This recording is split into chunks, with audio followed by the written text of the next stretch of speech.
आभार प्रकट करें और कार्यक्रम की सफलता को ऊंचाइयों तक पहुंचा या नहीं पहुंचा उसका आकलन करें। माननीय प्रोफेसर विमल शर्मा साहब। प्रभु एकलखनाथ की गद्दी के दीवान श्री जी हजूर गोपाल सिंह जी की 139वीं जन्म जयंती समारोह में आज पंचासीन सभी हमारे विशिष्ट जन समारोह में सम्मानित सभी विशिष्ट जन जिन्होंने अपनी विधाओं में नई ऊंचाइयां छुई हैं, लोकजन सेवा संस्थान और साहित्य संस्थान की जुझारू टीम जो पिछले करीब 22-25 दिनों से कंधे से कंधा मिलाकर रोज इस कार्यक्रम को सफल बनाने के लिए 5 दिवसीय कार्यक्रम को सफल बनाने के लिए लगी हुई है। सभागार में उपस्थित सभी उदयपुर के प्रबुद्ध जन व विशेष रूप से आई हुई बालिकाएं और विशेष रूप से बाहर से पधारे हमारे दोस्त, आप सभी का यहाँ स्वागत, अभिनंदन और धन्यवाद तो साथ में ही कर रहा हूँ।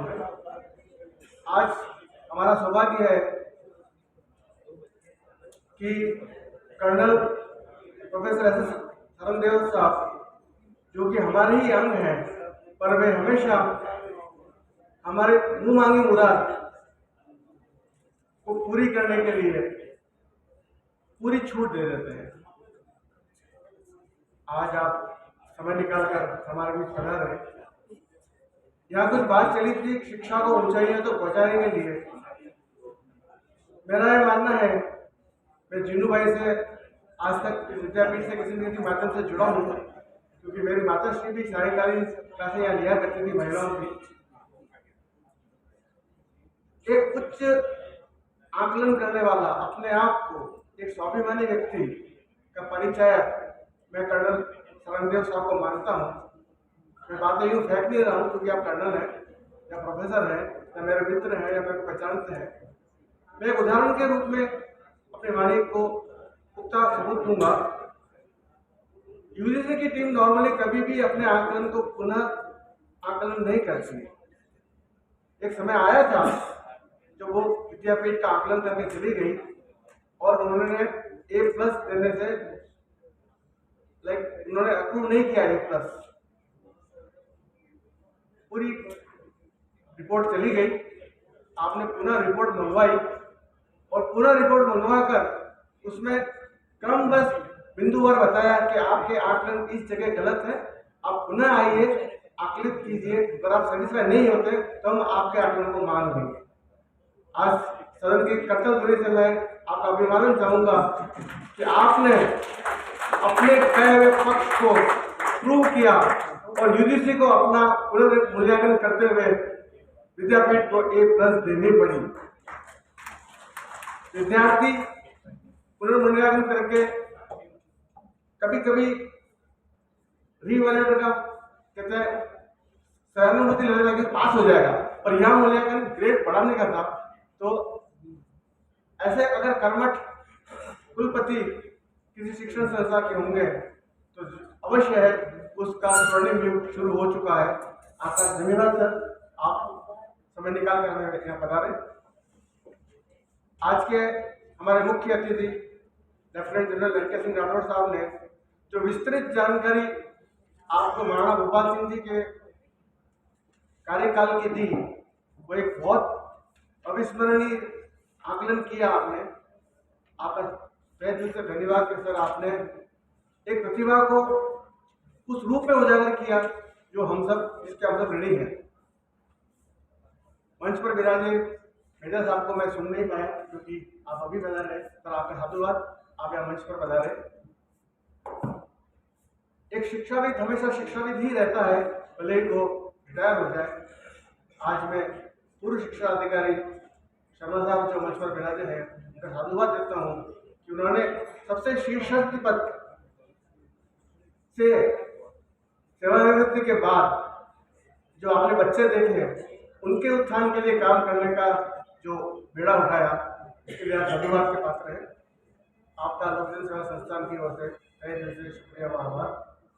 मंच पर विराजे मेरे अग्रज कृष्णाजी माथुर साहब और हमारे स्तंभ मेनन साहब,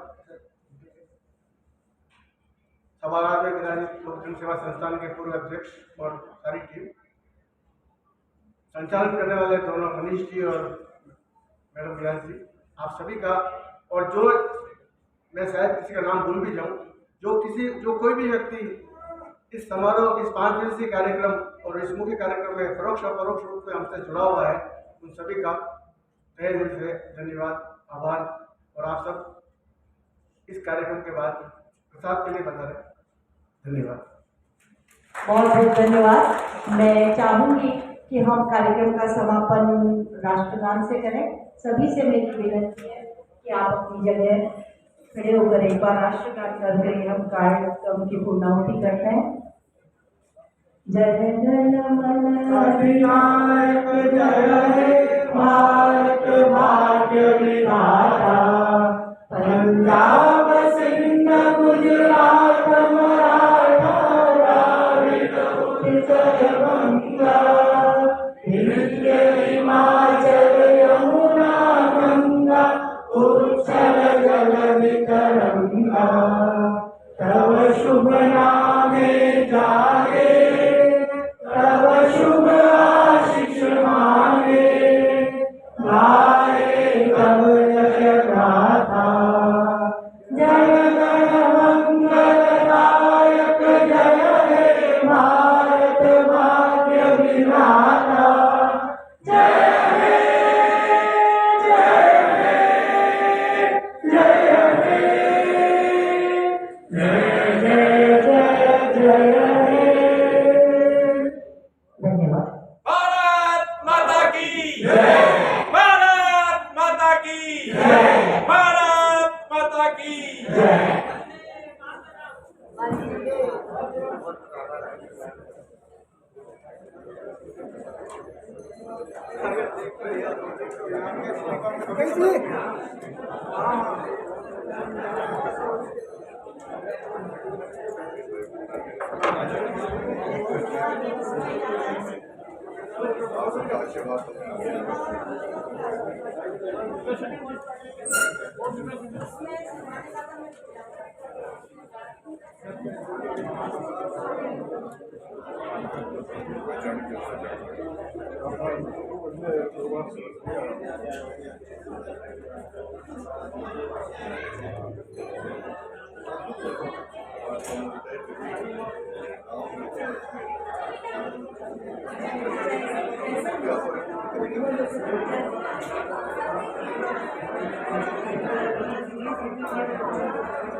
कैसा रहा?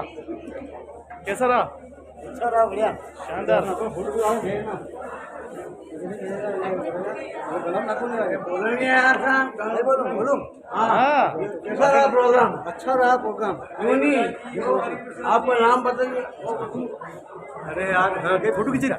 हाँ, दिलीप जी, आपको फोटो आएंगे, ट्राई करो, मैं बोलना चाहिए मत करो।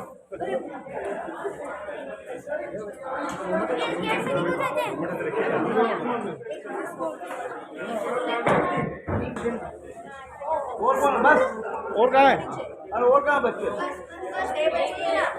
अंग्रेज भी एक है, झांसी की रानी भी एक है।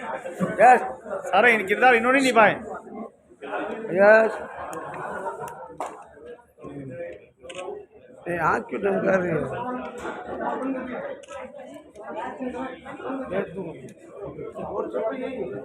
2 मिनट। अब आप बोलिए किधर जी नाम बताएं और कौन कहाँ से आए हैं। कहाँ चाहिए नाम बताएं है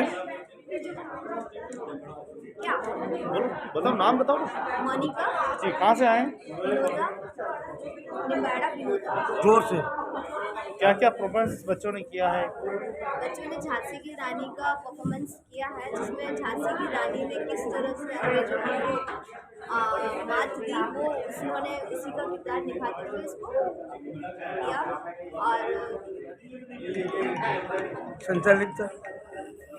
बच्चों की सबसे बड़ी बात यह है इसमें कि बच्चों ने 8:30 बजे जो ट्यूशन जाते हैं, 8:30 बजे ट्यूशन जाते हैं और उसके बाद 10 बजे स्कूल रहता है, तो 1 घंटे की प्रैक्टिस 8 बजे स्कूल और 9 बजे ट्यूशन, वहाँ से 10 बजे स्कूल और 4:30 बजे आते हैं वहाँ से। और वहाँ से आने के बाद बच्चों ने 5 से 6 1 घंटे के लिए हमें इसमें तैयारी की और 5 से 6 दिन के लिए तैयारी की। और ये बच्चे पहली बार उदयपुर पहुँचे हैं और पहली बार मंच पे आए हैं, स्कूल मंच पे भी कभी नहीं गए। आप आ जाओ नाम बताओ आप। नाम निकला नाम बताओ हाँ, नाम बताओ नाम बताओ। साक्षी। कैसा लगा आज अच्छा लगा। इतने बड़े बड़े लोगों के सामने है ना अपना परफॉर्मेंस करना। थोड़ी घबराहट हुई लेकिन अच्छा लगा।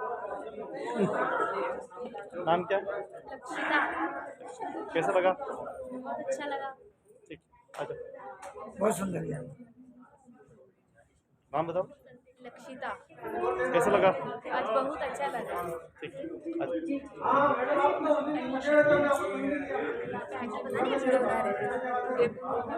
हाँ वीडियो बना रहा है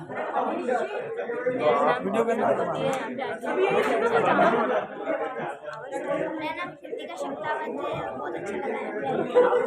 कैसा लगा सबका व्यवहार कैसा था बोलने का। सबने अच्छी अच्छी बातें बताई। क्या अच्छा लगा था। ऐसे क्वेश्चन करना चाहिए था। मैं तो समझ नहीं आया वीडियो क्या क्या अच्छा लगा क्या थीम लोगों से मिलना करना। क्या सीख के जा रहे हो यहाँ से किसका सम्मान था। धर्म राष्ट्र संस्कृति राष्ट्र संस्कृति। बहुत बढ़िया।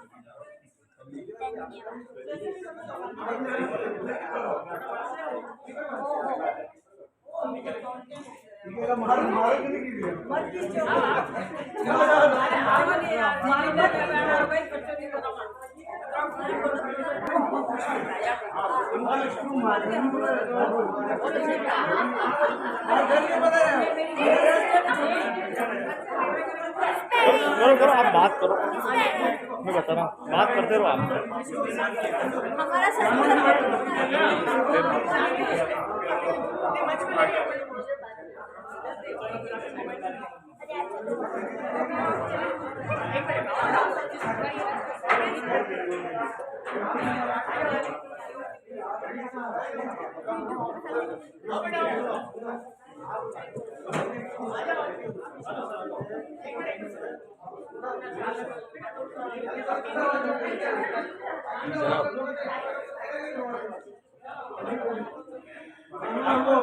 हाँ एक मिनट थोड़ा इधर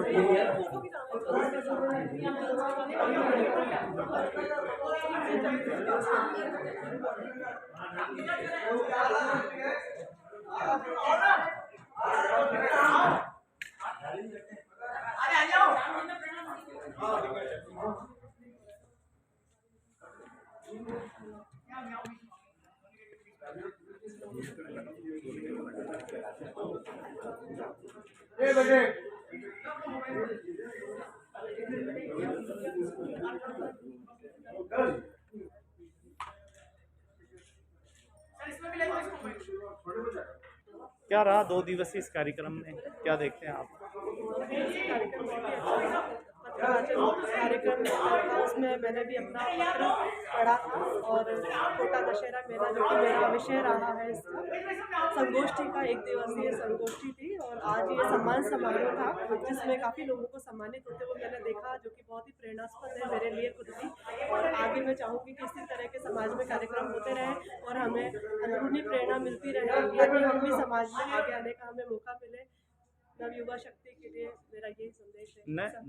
नए विषय क्या निकल गया आपके साथ? नए विषय ये था कि मेवाड़ में जो भी संस्कृति और सभ्यता हमारी जो लुप्त होती जा रही है, जैसा कि कल हमें हमने देखा प्रोग्राम में, वहाँ पे हमें बताया गया कि कई बार गवरी नृत्य है जिसमें भानावत साहब को हमने सादर आमंत्रित किया था, और यहाँ पे जो गवरी नृत्य जो लुप्त हो गया था उसके बारे में बहुत ही विशेषता हमें देखने को मिली। किसी जो म्यूजियम के ऑफिसर थे, हल्दीघाटी म्यूजियम के जो संस्थापक थे, उन्होंने बताया किस तरह से वो बैलगाड़ियाँ एकत्रित कर रहे हैं, किस तरीके से वो वाद्य यंत्र एकत्रित कर रहे हैं। उनका कहना ये था कि अगर कोई वाद्य यंत्र हमें पुराने मिलते हैं और हमें उनके बारे में पता भी नहीं होता है कि वो किस तरह से आवाज़ उनकी आती है बजने के बाद, हमें नहीं समझ आता, तो कम से कम उन वाद्य यंत्रों को एकत्रित करके हम उनके पीछे कोई स्पीकर रख के जिस तरह से बजा सके, ताकि आने वाली पीढ़ी को उनका संगीत तो पता रहे कि ये वाद्य यंत्र इस तरह की आवाज़ सुनाई देती है। तो इस तरह के संदेश उन्होंने दिए और इस तरह के मैसेज हमें मिले, तो बहुत ही अच्छा लगा इस बारे में जान के कि हमारी संस्कृति सभ्यता में कितने लोकगीत हैं, कितने संगीत हैं, कितनी चीज़ें हुआ करती थी पुराने ज़माने में, जिनसे आज हम और हमारी युवा पीढ़ी या आने वाली जो पीढ़ी है वो शायद इन सब चीज़ों को नहीं देख पा रही है। तो उन सब के बारे में मुझे बहुत अच्छा लगा था। कल जो 1 दिवसीय संगोष्ठी थी उसमें सुन करके बहुत अच्छा लगा। आज ओवरऑल प्रोग्राम के बारे में जो तो 5 दिवसीय जय किशन जी चौबे साहब जो है वो बहुत ही मेहनत करते हैं, बहुत अथक परिश्रम करते हैं इस कार्यक्रम को कराने के लिए। घर घर सुन के जाते हैं, हमारे घर भी आते हैं और बहुत ही सबको मोटिवेट करते हैं एक तरीके से, और इतना बड़ा प्रोग्राम वो आयोजित करते हैं तो ये बहुत ही खुशी की बात है। वो इतना अच्छा प्रोग्राम करते हैं तो मैं बहुत धन्यवाद देना चाहूँगी। 2 शब्द बहनों के, छोटी छोटी। पहले तो बहुत ही अच्छी है हमारी नारी शक्ति, मेरी गुड्डी है, एक बेटी है 1 साल की, और मुझे बहुत अच्छा लगा उन्होंने अपना परफॉर्मेंस जो दिया था, जो अपनी प्रस्तुति दी थी झांसी की रानी बन के, मतलब देश को आज़ाद कराने का जो जज्बा इनके अंदर देखने को मिला, तो उससे लगता है कि अगर यही जज्बा रहा तो शायद समाज को एक दृढ़ नारी शक्ति, जो कि मेरा अक्षय लोकजन में भी एक आर्टिकल मैंने लिखा हुआ है नारी शक्ति की प्रेरणा, तो वो आपने पढ़ा भी होगा शायद। तो मुझे तो बहुत खुशी होती है जब ऐसे बच्चे ऐसी प्रस्तुतियाँ देते हैं, तो मेरे को बहुत ही अच्छा लगा, और मैं इन सब बच्चों को बहुत बहुत थैंक यू सो मच, और बहुत ऐसे ही प्रोग्राम करते हैं, और मेरी सारी शुभकामनाएं इनके साथ हैं। धन्यवाद जी सर। 2 दिनों तक आपने पूरा पार्टिसिपेट किया है, कैसा लगा 2 दिन को? नए विषय क्या निकल के आया? आप युवा भी हैं, क्या कला और संस्कृति क्या? बिल्कुल, सबसे पहले तो मैं मेरा परिचय देना चाहता हूँ। मेरा नाम विश्वास उपाध्याय है और मैं वागड़ की धरती डूंगरपुर से आया हूँ। 2 दिवसीय कार्यक्रम बहुत अच्छा लगा, और इस लोक जन सेवा संस्थान के तहत तत्वाधान में जो ये जनार्दन राय राजस्थान विद्यापीठ में जो कार्यक्रम हुआ है, ये बहुत ही बेहतरीन कार्यक्रम रहा। इस कार्यक्रम में हमें बहुत सारे नवाचार देखने को मिले हैं, और आने वाले समय में जब दूसरे कार्यक्रम होंगे उनमें भी बहुत सारे नवाचार ऐसे होंगे, ऐसी हमको आशा और विश्वास है। सबसे बड़ी बात यह है कि यह जो संस्थान है ये पुरातत्व में, इतिहास में तो कार्य करती है, इसके साथ साथ जो राजस्थान के अंदर जो लोक साहित्य रचा गया है, और लोक साहित्य की जो अलग अलग विधाएं हैं, उनमें जो बहुत सारा लोक साहित्य ऐसा भी है जो अप्रकाशित है, उन लोक साहित्य को प्रकाशित करवाने के लिए बहुत सारे विद्वान जन और बहुत सारे शोधार्थी कार्य करते हैं, अलग अलग क्षेत्रों में कार्य करते हैं। वो वागड़ के अंदर बेणेश्वर मेला हो, चाहे वो गवरी हो, चाहे वो बहुत सारे कोई प्राचीन मंदिर हैं, उनके ऊपर भी यहाँ पर कार्यक्रम किया जा रहा है। सबसे विशेष बात यह है कि लोक जन सेवा संस्थान द्वारा एक मासिक पत्रिका निकाली जाती है, जिसमें विभिन्न प्रकार के जो नवाचार हैं जिसका प्रकाशन इस मासिक पत्रिका में किया जाता है, और अधिक से अधिक जो यहाँ के जो रुचि रखने वाले हैं, शोधार्थी हैं या कोई सेवानिवृत्त कर्मचारी हैं, उनको भी इसके अंदर मिलजुल कर भाग लेना चाहिए। और लोक साहित्य, ऐसा लोक साहित्य जो जिसके ऊपर कम कार्य किया गया है, जिसके ऊपर कम लिखा गया है, उनकी जानकारी हमें अवेलेबल करानी चाहिए। बहुत बहुत धन्यवाद, नमस्कार, और आशा करता हूँ कि इस प्रकार का कार्यक्रम आगामी सत्रों में भी बना रहे। बहुत बहुत धन्यवाद। एक चीज़ निकल के आई, जिन्होंने कुछ देखा ही नहीं, ऐसे ही किताबों के ज्ञान से ही पता लगा लिया कि ये ऐसा हो सकता है, यानी उस तह तक चले गए, नहीं ऐसा हो सकता है। बिल्कुल, जैसे गौरी के बारे में है ना, तो वो बता रही थी मैडम कि मैंने देखी नहीं, लेकिन मैंने पढ़ी, और उन्होंने प्रजने से ऐसे किया जैसे वास्तव में देखी। बिल्कुल, ये चित्रण कैसे हुआ? एक्चुअली में कहने का मतलब ये है कि आर्कियोलॉजी में एक शब्द आता है फील्ड आर्कियोलॉजी। जब तक आप उस फील्ड में जाते नहीं हैं, जब तक आप उस नियत स्थान पर जाते नहीं हैं, तो आप किसी चीज़ को कल्पना करना बहुत मुश्किल हो जाता है किताबी ज्ञान के आधार। लेकिन जब आप किताबी ज्ञान को पढ़कर और उस फील्ड में जाते हैं और उस चीज़ को समझने का प्रयास करते हैं, तो उस चीज़ को एक शाश्वत और एक चीज़ स्थायी रूप से हमारे जहन में स्थापित हो जाती है। और मैं जितने भी शोधार्थी हैं, जितने भी विद्वान जन हैं, उनसे निवेदन करना चाहता हूँ कि आप पहले किसी स्थान की विशेष जानकारी रखने से पहले उसके बारे में साहित्य को पढ़ें, और फिर वहाँ पर जाके फील्ड के माध्यम से आप उस चीज़ को चिरस्थायी माध्यम से रख सकते हैं। बहुत बहुत धन्यवाद। परिचय? परिचय, मेरा नाम विश्वास उपाध्याय है और मैं वागड़ की धरती डूंगरपुर से आया हुआ हूँ। धन्यवाद।